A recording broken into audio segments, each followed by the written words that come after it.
Hello students, it's Anuradha ma'am here. Welcome to my YouTube channel make concept easy.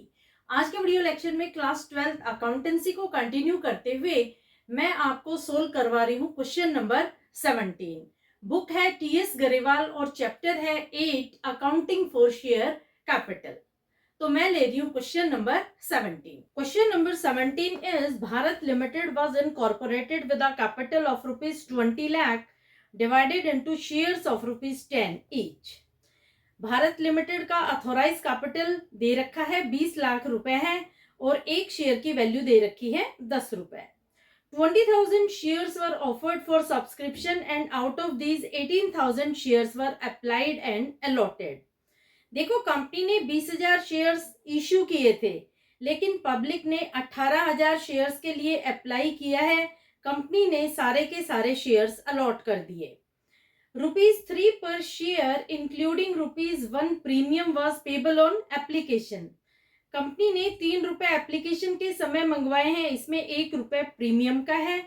₹4 पर share including ₹1 premium on allotment, ₹4 allotment पर मंगवाए हैं, उसमें भी ₹1 premium का है। ₹2 per share on first call and 3 per share on final call। ₹2 first call पर मंगवाए हैं, ₹3 फाइनल कॉल पर। All the money was received, give necessary journal entries and show share capital in company's balance sheet। देखो, ये जो question है, इस question में कंपनी ने शेयर्स इश्यू किए हैं प्रीमियम पर, लेकिन क्वेश्चन में क्लियरली स्पेसिफाइड नहीं किया है कि कंपनी ने प्रीमियम पर शेयर्स इश्यू किए हैं। जब कंपनी ने इंस्टॉलमेंट की पेमेंट मंगवाई है, वहां प्रीमियम की अमाउंट कंपनी ने इंक्लूड की है। देखो, ₹10 फेस वैल्यू का शेयर है, लेकिन ₹2 कंपनी ने प्रीमियम पर इश्यू किया है, यानी एक शेयर को कंपनी ने ₹12 में बेचा है। कैसे कंपनी ने पैसे मंगवाए हैं? ₹1 प्रीमियम का है, ₹2 शेयर की फेस वैल्यू के हैं। ये कंपनी ने मंगवाए हैं एप्लीकेशन के समय। 3 + 1 ₹1 प्रीमियम का है, ₹3 शेयर की फेस वैल्यू के हैं। ये कंपनी ने मंगवाए हैं अलॉटमेंट के समय, ₹2 फर्स्ट कॉल के समय और ₹3 फाइनल कॉल के समय। अब देखो, इस क्वेश्चन में अंडर सब्सक्रिप्शन हुआ है। कंपनी ने 20,000 शेयर्स ऑफर किए थे पब्लिक को, लेकिन पब्लिक ने अप्लाई किया है 18,000 शेयर्स के लिए। तो जब हम क्वेश्चन सोल्व करेंगे तो 20,000 को कंसिडर नहीं करेंगे, हम सिर्फ 18,000 शेयर्स को ही कंसिडर करेंगे। समझ में आ गया? जितना पब्लिक सब्सक्राइब करती है उतने शेयर्स को ही हम कंसिडर करते हैं, इशूड शेयर को हम कंसिडर नहीं करते। तो यहाँ पर आप 20,000 को ध्यान में नहीं रखेंगे, आप ध्यान में रखेंगे 18,000 शेयर्स को। अब देखो, कंपनी का अथोराइज्ड कैपिटल भी गिवन है, जो है ₹20 लाख, उसको डिवाइड किया है ₹10 पर शेयर के हिसाब से। ये क्यों इंपॉर्टेंट है? जब हम बैलेंस शीट बनाएंगे तब हमें अथोराइज्ड कैपिटल की रिक्वायरमेंट होगी। जर्नल एंट्रीज में अथोराइज्ड कैपिटल की रिक्वायरमेंट नहीं है, लेकिन जब बैलेंस शीट बनाएंगे तब हम देखेंगे कि कंपनी कितने शेयर्स के लिए अथोराइज की गई है इश्यू करने के लिए। वो आप कैसे निकालेंगे? देखो, 20 लाख को आप 10 से डिवाइड कर देंगे तो कंपनी 2 लाख शेयर्स इश्यू करने के लिए अथोराइज की गई है। ठीक है, ये बैलेंस शीट बनाएंगे तब हम इसको यूज करेंगे। अब मैं पास कर रही हूं जर्नल एंट्रीज।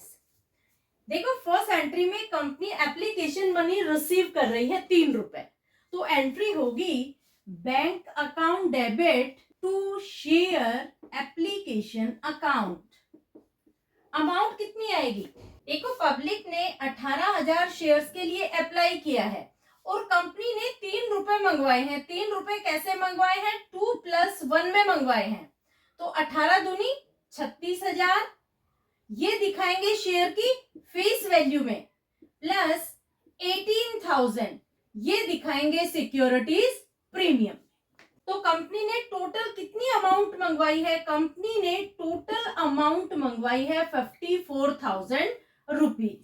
54,000 को आप डेबिट करेंगे बैंक अकाउंट में, तो एंट्री होगी bank account debit ₹54,000 to share application account ₹54,000।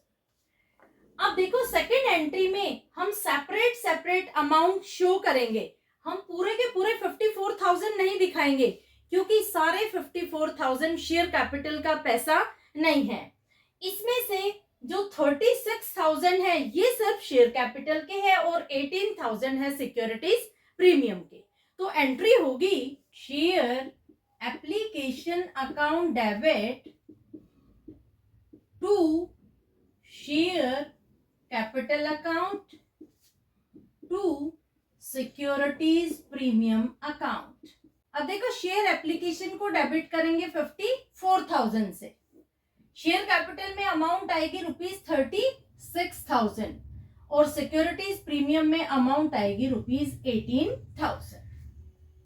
ठीक है, समझ में आ गया। ये दो एंट्री होगी एप्लीकेशन मनी और रिसीव की। अब थर्ड एंट्री में अलॉटमेंट मनी हो रही है ड्यू। कंपनी डिमांड कर रही है ₹4 की शेयर होल्डर से अलॉटमेंट के समय। तो एंट्री होगी share allotment account debit to share capital account to securities premium account. अब देखो शेयर अलॉटमेंट में कितनी अमाउंट ड्यू हो रही है। देखो पब्लिक ने 18,000 शेयर्स के लिए अप्लाई किया है और कंपनी अलॉटमेंट पर 3+1 में अमाउंट मंगवा रही है। ₹3 है शेयर की फेस वैल्यू के, ₹1 है प्रीमियम का। 18 3 54, 54,000 प्लस 18,000। 54,000 ये दिखाए जाएंगे शेयर कैपिटल में, 18,000 आएंगे सिक्योरिटीज प्रीमियम में। टोटल अमाउंट आएगी ₹72,000। तो 72,000 को हम दिखाएंगे शेयर अलॉटमेंट अकाउंट डेबिट में। तो शेयर अलॉटमेंट में हम लिखेंगे ₹72,000, शेयर कैपिटल में 54,000 से क्रेडिट करेंगे और सिक्योरिटीज प्रीमियम में अमाउंट आएगी ₹18,000। नरेशन होगी अलॉटमेंट मनी ड्यू। अब फोर्थ एंट्री में कंपनी अलॉटमेंट का पैसा रिसीव कर रही है। तो एंट्री होगी बैंक अकाउंट डेबिट, अमाउंट आएगी ₹72,000 to share allotment account, amount will be same ₹72,000। Narration होगी अलॉटमेंट मनी रिसीव्ड। अब देखो फिफ्थ एंट्री में कॉल मनी ड्यू हो रही है। कंपनी डिमांड कर रही है फर्स्ट कॉल के लिए शेयर होल्डर्स से। तो एंट्री होगी share first call account debit to share capital account. Amount कितनी आएगी? देखो 18,000 शेयर्स के लिए पब्लिक ने अप्लाई किया है, उसे आप मल्टीप्लाई करेंगे ₹2 से, जो है फर्स्ट कॉल की अमाउंट। तो 18 दूनी 36,000, ₹36,000। नरेशन होगी फर्स्ट कॉल मनी ड्यू।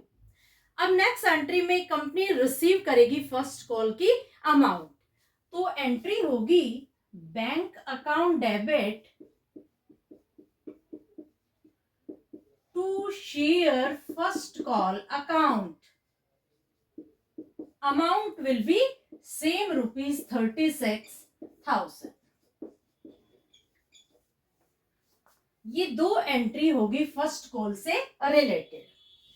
अब देखो फाइनल कॉल हो रही है ड्यू। कंपनी डिमांड कर रही है फाइनल कॉल के लिए।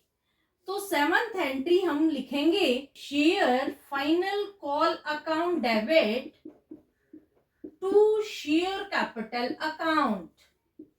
अमाउंट कितनी आएगी? ₹3 कंपनी डिमांड कर रही है फाइनल कॉल के समय। तो 18,000 को हम मल्टीप्लाई करेंगे 3 से, 18 3 54। तो 54,000 अमाउंट ड्यू हो रही है फाइनल कॉल के समय। अब लास्ट एंट्री में कंपनी फाइनल कॉल की अमाउंट रिसीव करेगी। तो एंट्री होगी bank account debit to share final call account, amount will be same ₹54,000। Narration होगी फाइनल कॉल मनी रिसीव। तो इस तरह से टोटल 8 एंट्री आप पास करेंगे क्वेश्चन नंबर 17। तो जर्नल एंट्रीज आपको समझ में आ गई। अब देखो, अब हम बनाएंगे बैलेंस शीट का एक्सट्रैक्ट। कैसे आप बनाएंगे? सबसे ऊपर टॉप पे आप लिखेंगे कंपनी का नाम जो है भारत लिमिटेड। इसके नीचे आप कैपिटल लेटर्स में लिखेंगे बैलेंस शीट, ब्रैकेट में लिखेंगे एक्सट्रैक्ट। फिर 3 कॉलम बनाएंगे। पहला कॉलम होगा पर्टिकुलर्स का, दूसरा होगा नोट नंबर का, तीसरा होगा अमाउंट का। पर्टिकुलर्स में आप लिखेंगे इक्विटी एंड लायबिलिटीज, इसके नीचे लिखेंगे शेयर होल्डर्स फंड और इसके नीचे लिखेंगे शेयर कैपिटल। अभी यहाँ इन दोनों कॉलम को हम छोड़ देंगे ब्लैंक। फिर लिखेंगे notes to accounts. Notes to accounts में आप सबसे पहले लिखेंगे शेयर कैपिटल, यहाँ आप डालेंगे नोट नंबर 1। शेयर कैपिटल में अथोराइज कैपिटल सबसे पहले आता है। देखो, क्वेश्चन में अथोराइज कैपिटल दिया है ₹20 लाख, जिसे डिवाइड किया है ₹10 पर शेयर के हिसाब से। तो 20 लाख को आप 10 से डिवाइड करेंगे तो कितने शेयर आ जाएंगे? 2 लाख शेयर्स। तो आप लिखेंगे अथोराइज कैपिटल के नीचे 2 lakh shares of ₹10 each. 2 lakh को 10 से मल्टीप्लाई करेंगे तो अमाउंट आएगी ₹20 लाख। इसके नीचे आप खींच देंगे 2 लाइन। नेक्स्ट आता है इश्यूड कैपिटल। देखो, इश्यूड कैपिटल में वो शेयर्स आते हैं जो कंपनी पब्लिक को ऑफर करती है। कंपनी ने कितने शेयर्स पब्लिक को ऑफर किए हैं? 20,000 शेयर्स कंपनी ने ऑफर किए हैं। तो आप लिखेंगे 20,000 शेयर्स ऑफ ₹10 ईच। 20,000 को 10 से मल्टीप्लाई करेंगे तो यहाँ अमाउंट आएगी ₹2 लाख। इसके नीचे भी आप 2 लाइन खींच देंगे। तीसरा आता है सब्सक्राइब्ड कैपिटल। अब देखो, सब्सक्राइब्ड कैपिटल में 2 सब हेडिंग होती है। एक होती है subscribed and fully paid up, दूसरी होती है subscribed but not fully paid up. यहाँ हम कौन सी सब हेडिंग लिखेंगे? यहाँ हम लिखेंगे subscribed and fully paid up. क्यों?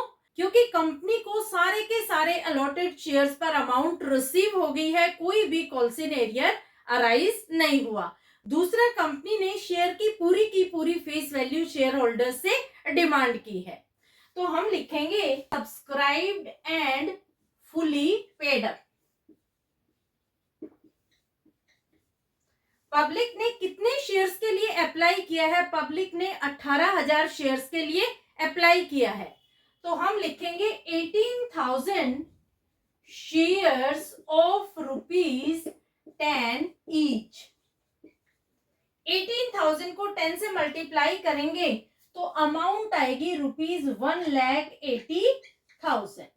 अब देखो, जो ये अमाउंट है 1,80,000, इसे हम दिखाएंगे बैलेंस शीट में। बैलेंस शीट में शेयर कैपिटल के सामने हम नोट नंबर में डालेंगे नोट नंबर 1 और अमाउंट लिखेंगे ₹1,80,000। क्लियर? इस तरीके से आपको बनाना है बैलेंस शीट का एक्सट्रैक्ट। तो ये है balance sheet extract question number 17 का।